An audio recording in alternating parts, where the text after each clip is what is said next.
Sometimes, it's not the virus that hurts the most. It's the way people treat you after they know. Too many folks walk into care hoping for help and walk out feeling judged, unheard, and alone. That's where the real damage begins. And so she gets on the phone and she said, yeah, I told my, I had to go to my supervisor and tell her about your case because you haven't told your children about it. And I don't know what to do with you. I'm like, what you mean you don't know what to do with me? Like, and I didn't even know about my recipient rights right at that part because it really, and it's like, it really started messing with my mental again. So I reached outside and tried to ask about replacing her.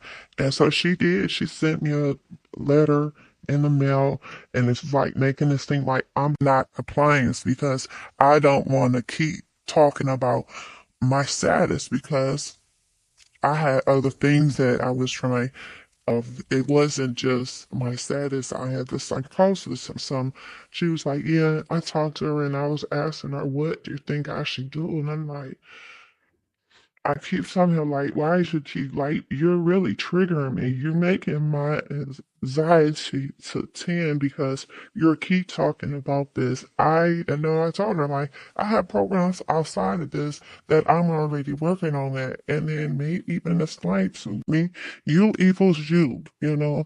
Also, they explained to me, I can disclose to whoever I want to.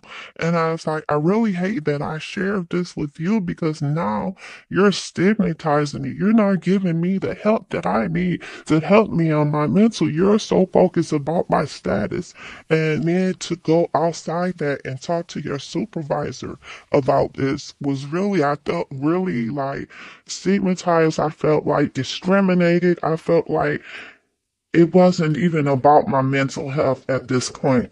It was all based on my stats.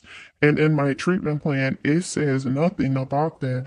And because I wasn't like I was being really diagnosed, early just being diagnosed, I would have been able to advocate a little more for myself and saying like, no, my treatment plan says to overcome your past traumas, to also, you know, set healthy boundaries.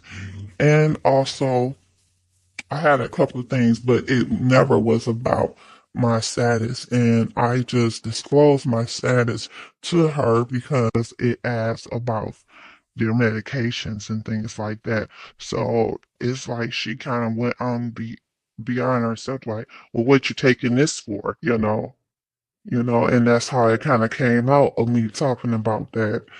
So, uh, Has that changed your interactions with doctors now with you disclosing your medications, TZ? it changed, yes, a lot. I actually in therapy trying to get new psychiatrist and stuff because I ended up changing her.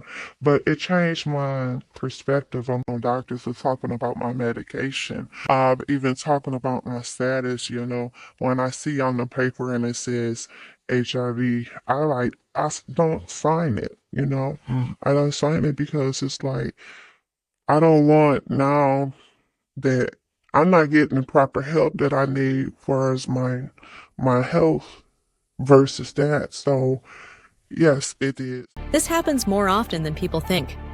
Stigma doesn't just live in the streets. It lives inside the systems that are supposed to help. And until we face that truth, too many people will keep falling through the cracks. Subscribe to my channel.